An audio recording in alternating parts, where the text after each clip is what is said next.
So hello everyone, welcome back to our channel. और मैंने इससे पहले वीडियो में बेसिकली जो कवर किया था वो किया था poetry 1 which is my mother eight 66 class 12th CBSE की फ्लेमिंगो बुक की। उसमें मैंने आपको डिटेल में सारे क्वेश्चंस बताए थे, आपको सारे पोएटिक डिवाइसेस बताए थे, क्या सेंट्रल थीम थी, आइडिया था, जो भी पोएट के बारे में एक्सपेक्टेड क्वेश्चन बन सकते थे, मैंने आपको सारे कवर कर दिए थे। तो आज की वीडियो में वैसे आपको थंबनेल से आइडिया हो ही गया होगा, तो हम टॉपिक शुरू करने वाले हैं which is poetry 2 an elementary school classroom in Aslam which is a very heart touching poem and I feel ये बहुत अच्छी है और इसको आपको समझने में भी आसानी होगी because it's too relatable। जो हम लोग देखते भी हैं तो हम लोग उस चीज़ से सीखते भी हैं और हम लोग उस चीज़ को डिटेल में पढ़ेंगे, right. So without wasting any time let's start the video. सबसे पहले जो यहाँ पे हमारे पोएट हैं इसके, वो है स्टीफन स्पेंडर, जिनका बर्थ हुआ था 1909 में एंड उनकी डेथ हुई थी 1995 में। He was an English poet and A essayist, और वो एसेज ज़्यादा लिखते थे, मतलब पोएट थे बट एसेज में ज़्यादा उनकी रुचि थी। और उन्होंने बेसिकली अपनी यूनिवर्सिटी कॉलेज ऑक्सफोर्ड से डिग्री ली थी और and went to Berlin in 1930 में वो बर्लिन गए थे, ठीक है। Spender took a keen interest in politics and declared himself to be a socialist and pacifist. तो उनका इंटरेस्ट थोड़ा सा पॉलिटिक्स में ज़्यादा था, तो उन्होंने अपने आप को सोशलिस्ट डिक्लेयर कर दिया था कि वो सोशली कुछ करना चाहते हैं यहाँ पे बेसिकली लोगों के लिए। फिर यहाँ पे हमने बोला उनकी कुछ पोम्स थी, कुछ मतलब बेसिकली उनके जो वर्क्स है, आपको एटलीस्ट 2 वर्क याद रखने हैं, मैंने पिछली वीडियो में भी बताए थे, इस वीडियो में भी बता रही हूँ। Which is the poem of dedication and the age of being. और या आप क्रिएटिव एलिमेंट जौन सा आपको ईजी लगे वो आप नाम याद कर लेना, ठीक है। एन एलिमेंट्री स्कूल क्लासरूम भी एक इसका एग्जाम्पल है और इसमें उन्होंने बेसिकली जो कंसंट्रेट किया है, उन्होंने किया है इनजस्टिस एंड क्लास इनइक्वालिटीज़, कि हमारे यहाँ सोसाइटी में कितना इनजस्टिस होता है, हम लोग basically depending on backward areas और रूरल एरिया अर्बन एरिया में कितना डिफरेंस रखते हैं, स्पेशली इन स्लम एरियाज़, और कितनी इनइक्वालिटीज़ रखते हैं कि जो चीज़ें हम लोगों को नॉर्मल मिली है उनके लिए वो चीज़ बिल्कुल है ही नहीं, ठीक है। उसको इन्होंने इस पोम में बहुत अच्छे से दर्शाया है हर पैराग्राफ में। हर पैराग्राफ से जो क्वेश्चन बनेंगे वो मैं साथ साथ बता दे रहूंगी, तो वीडियो को एंड तक देखना, बीच में ड्रॉप मत करना, otherwise you will miss some points, right? So let's start. Far from gusty waves these children faces, like rootless weeds the hair torn round their pallor. इन्होंने बोला far from gusty waves these children faces, ठीक है। gusty waves मतलब यहाँ पे जो basically बोला गया है वो बोला गया है कि जो बच्चे हैं, जिनके बारे में जो स्लम बच्चे हैं, इनका जो फेस है which is not at all enthusiastic, बिल्कुल एंथुजियास्टिक नहीं है, चीयरफुल नहीं है, और बहुत ही एग्जॉस्टेड वॉर्न आउट, मतलब बिल्कुल ऐसे हैं कि इनको अगर आप देखोगे तो आपको बिल्कुल भी पॉजिटिविटी नहीं आएगी। Like rootless weeds the hair torn round their pallor, ठीक है, मतलब इंजॉयबल लाइफ इनकी है ही नहीं। और बेसिकली ये जो रह रहे हैं गस्टी वेव्स, जो यहाँ पे स्पेसिफाई किया गया है पहली लाइन में, मैंने यहाँ पे एरो से मार्क भी किया है, that is dark dingy walls. Dingy walls क्या होती है, जैसे आपने देखा होगा ना क्राइम पेट्रोल्स में देखा होगा या किसी में भी जहाँ पे स्लम एरियाज दिखाते हैं, पिछड़े हुए एरिया, जो ये बिल्कुल झुग्गी झोपड़ी जिसे हम कहते हैं, वहाँ की जो गलियाँ होती हैं, दीवारें होती हैं, वो बिल्कुल इतनी पतली पतली सी होंगी, वहाँ पे आपकी सड़ी सड़ी सी वो होती हैं, दीवारों पे वो काई सी जमी होती है, लाइक वो डिंजी वॉल्स हो गई। तो वहाँ पे कोई भी इंजॉयबल लाइफ नहीं है, राइट। और रूटलेस वीड्स मतलब उनके जो बाल हैं, उनका जो फेस है विच इज़ पेलर। पेलर यहाँ पे मतलब क्या है, पेल और डल फेस। जैसे कुछ लोगों का फेस देखोगे ना जो मतलब स्लम एरियाज में, तो आपको उनको देख के लाइक बिल्कुल ऐसा लगेगा मतलब नेगेटिविटी आ रही है ना, बिल्कुल डल पेल फेस, पीला पड़ जाना, पतला सा मुंह, बिल्कुल ऐसा। और उनके जो बाल थे वो ऐसे थे जैसे बिखरी हुई घास होती हैं, जो एक्स्ट्रा पौधे उग जाते हैं, वीड्स काइंड ऑफ, रूटलेस, उनकी कोई रूट्स नहीं है, कुछ नहीं है, ऐसे बिखरे हुए उनके मुंह पे पड़े होते हैं। अब यहाँ पे आगे के इसी पैराग्राफ में इन्होंने 3-4 बच्चों का कुछ स्पेसिफिक डिस्क्रिप्शन दिया है जो हमें ध्यान से पढ़ना है। पहला, the tall girl with her weighed down head, ठीक है। तो यहाँ पे एक लड़की है टॉल गर्ल, यहाँ पे जो टॉल है basically as an adjective use किया गया है फॉर एन एल्डर गर्ल, मतलब स्लम एरियाज में कोई ऐसा डिफरेंस नहीं होता, वो सारे बच्चे एक साथ ही पढ़ते हैं, कुछ बड़े भी होते हैं, कुछ छोटे भी होते हैं। तो यहाँ पे जो उन सबकी उम्र में जो सबसे बड़ी लड़की है, ठीक है, वो जो लड़की है, जो टॉल गर्ल है, वो बहुत लंबी है, हाइट में अच्छी है, सब है, लेकिन she is weighed down head, मतलब उसका सर हमेशा झुका रहता है। वो क्यों झुका रहता है, यहाँ पे एक सिंबॉलिक काइंड ऑफ यूज किया गया है, वो करा गया है due to the burden of poverty, गरीबी के कारण, उस गरीबी के कारण जो उसको शिक्षा नहीं मिल रही है ढंग से, उसको चीज़ें नहीं मिल रही हैं ढंग से, उसकी वजह से उसका जो सर है वो झुका हुआ है and she is not very confident. ठीक है। दूसरा यहाँ पे जो है the paper seeming boy with rat's eyes, यहाँ पे एक लड़का है जो बिल्कुल पेपर जितना पतला है, बिल्कुल पतला है वो। ठीक है। Paper seeming boy with rat's eyes, rat's eyes क्या होते हैं? रेड आईज बेसिकली आपने देखा चूहों की जो आंखें होती है थोड़ी प्रोट्रूडिंग होती हैं बाहर, मतलब उनका फेस पतला होता है और आंखें थोड़ी बाहर बाहर को होती हैं, और चूहे क्या होते हैं इधर उधर भागते रहते हैं कुछ ना कुछ ढूंढने के लिए। तो यहाँ पे बेसिकली क्या ढूंढ रहा है वो बच्चा? ग्रीडी है। ग्रीडी किस चीज़ के लिए? मतलब उसको कुछ खाने के लिए चाहिए, और अगर उसको अभी कुछ भी मिल जाएगा वो उस चीज़ को कंज्यूम कर लेगा और अपने आप को सेटिस्फाई कर लेगा। तो उसकी आंखें हमेशा ऐसी हैं, लाइक ग्रीडी आंखें हैं कि वो इधर से उधर को ढूंढ रहा है, उसे कुछ भी मिल जाएगा तो ही विल सेटिस्फाई हिमसेल्फ। ठीक है।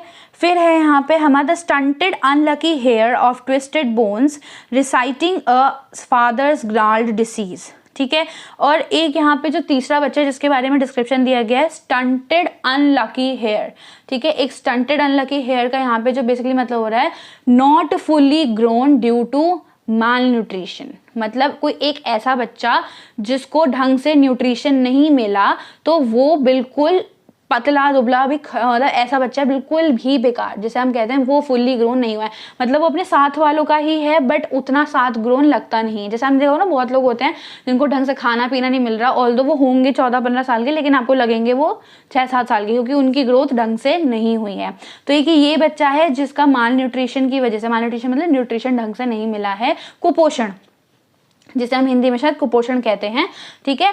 तो वो फुल्ली ग्रोन नहीं हो पाया, और एक और चीज़ है इस बच्चे के बारे में कि इसको अपने फादर से रियासत में, या हम बोलेंगे इनहेरिटेड, मतलब उसने अपने पेरेंट्स से जो मिला है, उसको फादर से जो मिला है वो मिला है कुछ ट्विस्टेड बोन, मतलब काइंड ऑफ उसको ना बोल सकते हैं हम यहाँ पे कि उसे कुछ बीमारी, कुछ ग्नाल्ड डिसीजेस उसको अपने फादर से मिले हैं, विच इज हम कहते हैं नॉटिंग और रफ टाइप, उसको कोई हड्डियों की डिसीज है जिसकी वजह से वो ढंग से खड़ा नहीं हो पाता है।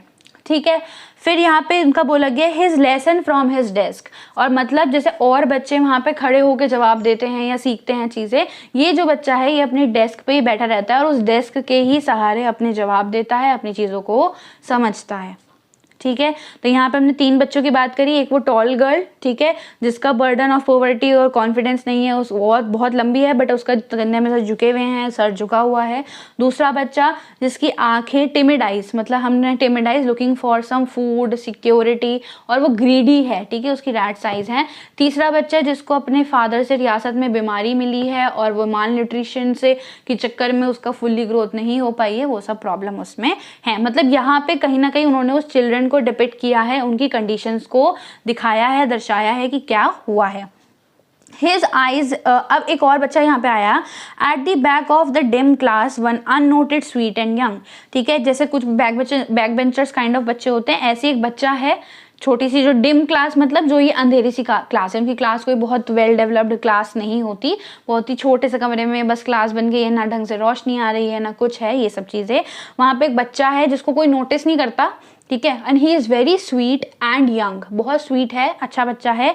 उसकी आईज में हमेशा एक ड्रीम रहता है, मतलब वो प्रेजेंट है क्लास में बट वो हमेशा कुछ ना कुछ सोचता रहता है। तो वो क्या सोच रहा है? Of squirrels game in the tree room other than this, वो किस बारे में सोच रहा है? Squirrels game. यहाँ पे स्क्विरल्स गेम्स का मतलब क्या है कि वो ये सोच रहा है कि जैसे स्क्विरल इधर से उधर कहीं भी अपने आप घूम सकती है, रिलैक्स कर सकती है, बाहर जा सकती है, वर्ल्ड को एक्सप्लोर कर सकती है, वैसे ही ये बच्चा भी इस डिम क्लासरूम से बाहर जाना चाहता है, वो अपने सपनों की दुनिया में जीना चाहता है जो कि उसको नहीं मिल पा रहा है, क्योंकि इनकी जो जिंदगी है वो कन्फाइन हो चुकी है इसी स्लम एरिया में, इसी पिछड़े हुई हम बोल सकते हैं क्या झुग्गी झोपड़ी में। ठीक है, यहाँ तक क्लियर है। इसमें इन्होंने पूरा बच्चों की जो कंडीशन थी, हर बच्चा कोई माल न्यूट्रिशन से सफ़र कर रहा है, किसी में कॉन्फिडेंस नहीं है, किसी को पता ही नहीं है चल क्या रहा है, कोई अपने ड्रीम में जी रहा है, उन्होंने कभी वर्ल्ड देखा ही नहीं, तो उस चीज़ को यहाँ पे दिखाया गया है। अब हम सेकेंड पैरा पे आते हैं। ऑन सार cream walls donations Shakespeare head. तो इसका क्या, सार क्रीम वॉल्स का मतलब क्या है? जो इनकी ये पीली पीली सी दीवारें जिन पे थोड़ा सा वो हो जाता है ना, सीलन आ जाती है, काई आ जाती है, तो ऐसी पीली पीली सी दीवारें हैं और इन दीवारों पे इन पे कुछ पिक्चर्स लगी हुई हैं जो कि उनके पास नहीं है, उनको किसी ने डोनेशन में दी है, मतलब उनको कहीं से मिली है तो उन लोगों ने उस चीज़ को यूज़ किया है। अब उस पिक्चर्स में क्या क्या है, पहली पिक्चर है शेक्सपियर का हेड। शेक्सपियर जो है, ठीक है, राइटर, उसका एक हेड की है, उसका सिर्फ मतलब इतनी फोटो है, लेकिन उसमें जो शेक्सपियर हेड है वो ऐसे बाल्ड है, मतलब वो गंजे हैं उसमें। और यहाँ पे इन बच्चों को उनके बारे में कुछ नहीं पता, क्या शेक्सपियर, क्या उनकी खासियत है, क्यों वो इतने फेमस हैं, इनको आइडिया ही नहीं, क्योंकि कभी स्लम से बाहर निकले ही नहीं है। तो यहाँ पे क्या बोला गया है कि शेक्सपियर हेड क्लाउडलेट्स एट डॉन, उनके लिए बस क्या है, वो एक मजाक का जरिया है कि एक आदमी है, वो गंजा है, वो उनका सर कैसा लग रहा है, जैसे हमारा सूरज निकलता है ना, जब सूरज शाइन करता है तो थोड़ा ऐसे ही दिखता है, मैं आधा आधा, तो वैसे यहाँ पे बोला गया है कि शेक्सपियर हेड उनको ऐसा लगता है, उनके लिए मजाक का जरिया है। दूसरा उनको मिला है बेल्ड फ्लारी, ठीक है, कुछ एक टायरोलीज वैली होती है। टायरोलीज वैली बेसिकली है beautiful ice free valley in Austria में एक वैली है जो बहुत सुंदर है, जिससे उनको कुछ अता पता ही नहीं है। मतलब यहाँ पे जो एग्जैक्टली पिक्चर्स लगी हुई हैं वो बिल्कुल अपोजिट हैं उनकी दुनिया से, उनको पता ही नहीं है दुनिया में ये चीज़ें भी हैं। उनके लिए बस एक ही ड्रीम है कि उनको ऐसी जगहों पे जाना है, पर उन्हें नहीं पता ये कहाँ हैं, कैसे हैं, क्यों हैं, क्योंकि उनको अपने स्लम के बाहर की दुनिया का कुछ आइडिया नहीं है। तो काइंड ऑफ यहाँ पे जो पोएट है उन्होंने कॉन्ट्रास्ट दिखाया है, ठीक है, कॉन्ट्रास्ट दिखाया है यहाँ पे इन्होंने दोनों का कंपैरिजन करके। एंड ओपन हैंडेड मैप, और एक मैप दे रखा है पूरे वर्ल्ड का मतलब बिल्कुल पूरे वर्ल्ड का। उनको उसमें अपने स्लम एरिया को ये नोट ही नहीं कर सकते, इन्हें पता ही नहीं है कि ये कहाँ पड़े हुए हैं और पूरी दुनिया में क्या है। तो मतलब यहाँ पे जितने भी पिक्चर्स लगी हुई हैं they are very worthless to them, मतलब उनके लिए कोई यूज़ की चीज़ नहीं है, उनको बस यहाँ पे लगा दिया गया है क्योंकि उन्हें वो डोनेशन में फ्री में मिला था। और ना उनको उस चीज़ के बारे में पता, ना शेक्सपियर का पता है, ना वर्ल्ड का पता है, ना वो टायरोलीज वैली का पता है कि वो कितनी खूबसूरत है, कुछ नहीं पता, बस यहाँ पे उनको चिपका दिया गया है। और इनके लिए ये जस्ट एक ड्रीम है या इनके लिए एक मजाक का जरिया है, ठीक है। फिर उन्होंने कहा where all their futures painted with a fog, a narrow street sealed in with a lead sky, far far from rivers, capes and stars of words. तो यहाँ पे क्या बोला गया है बेसिकली कि अब जो ये वाली इनकी बात करी गई है कि इनका जो फ्यूचर है विच इज़ टोटली बेकार, मतलब बिल्कुल ब्राइट नहीं है, ठीक है, नॉट ब्राइट फ्यूचर। और इनका जो फ्यूचर है वो बिल्कुल फॉगी है, धुंधला है। जैसे हमारी क्लियर स्काई की बात हो रही है, इनका कुछ नहीं है, इनके फ्यूचर के बारे में बिल्कुल धुंधली चीज़ें बताई गई हैं कि इनको कुछ पता ही नहीं है, सीखेंगे क्या, इनको नॉलेज है नहीं, गेन है नहीं। A narrow street sealed with a lead sky, तो इनकी जो नैरो स्ट्रीट्स हैं वो यहीं पे बंद है। इनकी दुनिया क्या है, सिर्फ ये एक slum area. Far far from reverse, इनको रिवर्स के बारे में नहीं पता, इनको केप्स के बारे में नहीं पता, इनको स्टार ऑफ वर्ड्स के बारे में नहीं पता, इनको कोई आइडिया नहीं है इन सब चीज़ों के बारे में। तो इनका फ्यूचर यहाँ पे ब्राइट नहीं है। आई होप आपको ये दो पैरा क्लियर हो गए होंगे। अब मैंने इनमें पोएटिक डिवाइसेस लिख रखे हैं। जैसे पहले पैरा में हमारे पास सिमिली है, यहाँ पे बच्चों को रूटलेस वीड के साथ कंपेयर किया गया है। मेटाफॉर है boy is compared with paper, एक लड़का है जिसको पेपर जितना पतला बताया गया है, which is totally different thing. तो यहाँ पे हमने कंपैरिजन किया है।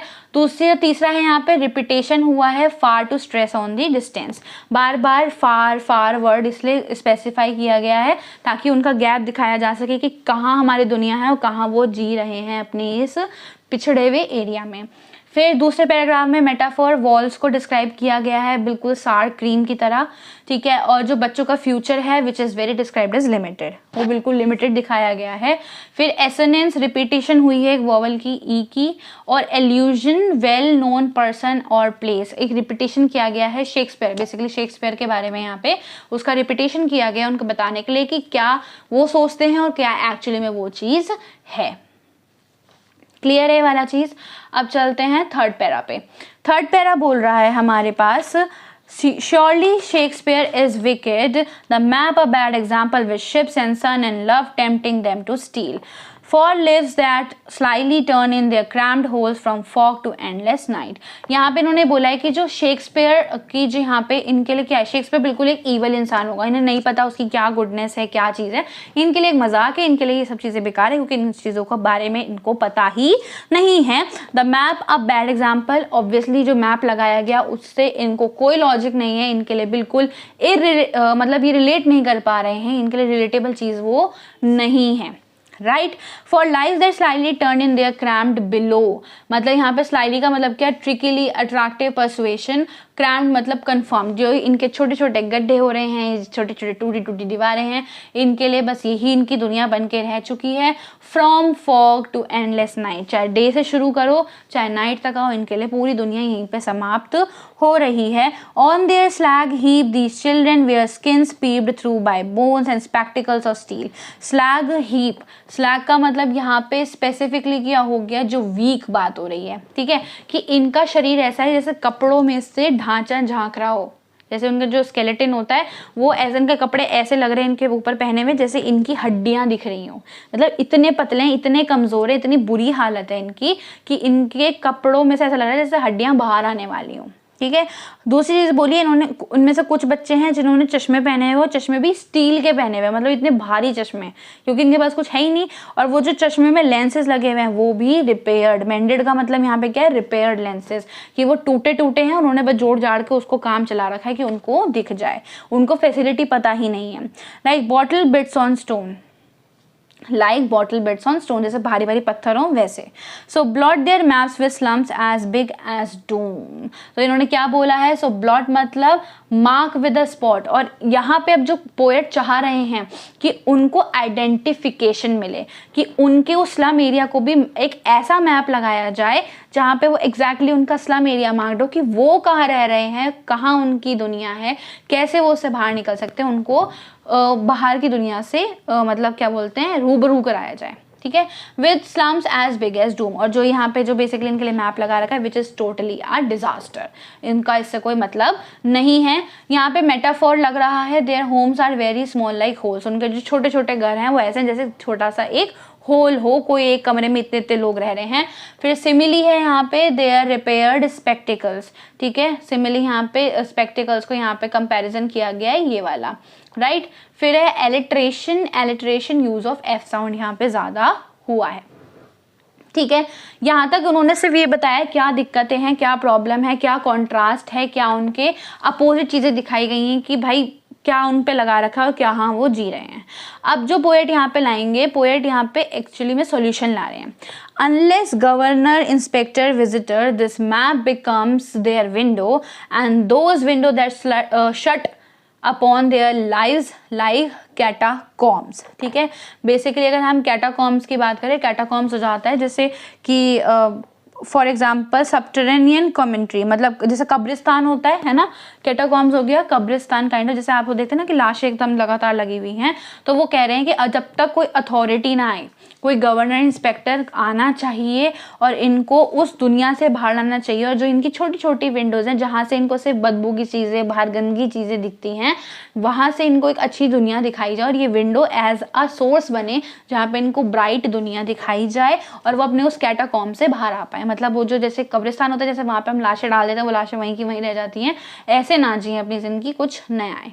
Break O break, it shows urgency. Break O break यहाँ पे यूज किया गया है कि इस मैटर पर बात होनी चाहिए, इस मैटर पर ध्यान देना चाहिए। आप देखो, ठीक है, break or break open till they break the town and show the children to green fields and make their world run azure on gold sand and they let their tongues run naked into books। ठीक है, यहाँ पे इन्होंने बोला है कि उनको बाहर लाओ, उनको अच्छी अच्छी हरी भरी घासें दिखाओ, खेत दिखाओ, उनको ऐसी जगह दिखाओ जहाँ हरी भरी हरियाली है, कुछ अच्छा है, ये नेगेटिविटी नहीं कि कीचड़ पड़े हुए हैं, मिट्टियाँ पड़ी हुई हैं, वो सब नहीं। और उन्हें एक ऐसी एज्योर का मतलब क्या है, बेसिकली ब्लू, ठीक है, जैसे स्काई का कलर ब्लू होता है वैसा, कि उनको उस चीज़ से रूबरू कराओ। और उनकी जो टंग है, यहाँ पे बेसिकली टंग बोला गया है कि उनको ऐसा कुछ पढ़ने को दो, उनको यहाँ पे जो बेसिकली बुक है, books the white and green leaves upon. Green का मतलब यहाँ पे हो गया कि क्लीन इन्वायरमेंट दो, ये नहीं कि गंदे एरिया में, अनहाइजीनिक एरिया में पड़े हुए हैं। और वाइट बुक्स, यहाँ पे बुक्स का मतलब क्या है कि उन्हें वो बुक दो और उनकी जीभ उस पर चलनी चाहिए। जीभ का मतलब यहाँ पे जो टंग का वो रेफरेंस यूज़ किया है, मतलब कि वो उस चीज़ को पढ़ेंगे तो उस चीज़ को सीखेंगे। In short they must get knowledge, उनको नॉलेज दो, डाइवर्सिफाई करो उनका दिमाग, उनको दिमाग को आगे बढ़ाओ कि दुनिया में ये चीज़ें भी हैं, वो अच्छी चीज़ों को ग्रास्प कर सकें। ठीक है, history their whose language is the sun, और वो अपनी ही हिस्ट्री बना सकें, अपनी चीज़ों को पढ़ सकें आगे भी, मतलब उनकी हिस्ट्री से लेकर उनका प्रेजेंट पास्ट सब उनको अच्छा दिखे। ठीक है। अब यहाँ पे क्या क्या पोएटिक डिवाइस यूज हुए हैं, वो है मेटाफॉर, जिससे books and nature are expressed in form of white and green leaves. हमने यहाँ पे पढ़ा ही था, बुक्स को वाइट बताया गया फॉर नॉलेज और ग्रीन लीव्स को फॉर क्लीन इन्वायरमेंट। फिर है anaphora, use of repeated words in 2 consecutive line, कई बार कुछ लाइन में 2 वर्ड्स रिपीट हुए हैं 2 लगातार लाइन में, तो उसको हम एनाफोरा बोलते हैं। ठीक है, तो मैंने आपको हर पैराग्राफ की ये बता दी कि वहाँ पे क्या दिखाया गया है। पहले पैराग्राफ में हमने पढ़ा कि वहाँ पे 3-4 बच्चों का डिस्क्रिप्शन दिया गया है, वो हो गया।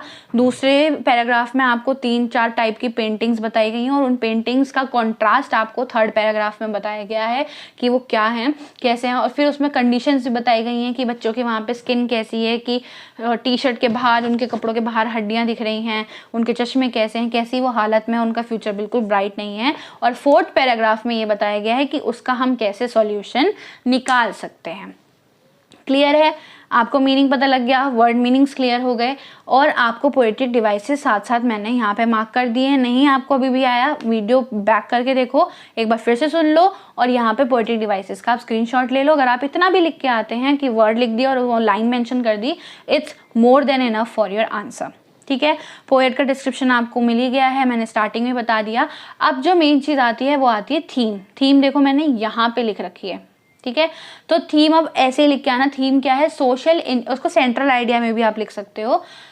जगह क्वेश्चन आता है कि थीम बताओ या सेंट्रल आइडिया, दोनों में सेम चलेगा। यहाँ पे social injustice and class inequality faced by slum children, उनको जो इनइक्वालिटी रखी गई है कि जो समाज जी रहा है वो कहाँ जी रहे हैं, उसके बारे में यहाँ पे लाइट दी गई है कि भाई इस चीज़ पे फोकस करो। ठीक है, यहाँ पे आप 3-4 पॉइंट कवर कर सकते हो, जैसे पैथेटिक कंडीशन, बच्चों की क्या कंडीशन थी, फिजिकल अपीयरेंस, उनकी फिजिकल अपीयरेंस के कपड़े, उनके वो सब चीज़ें।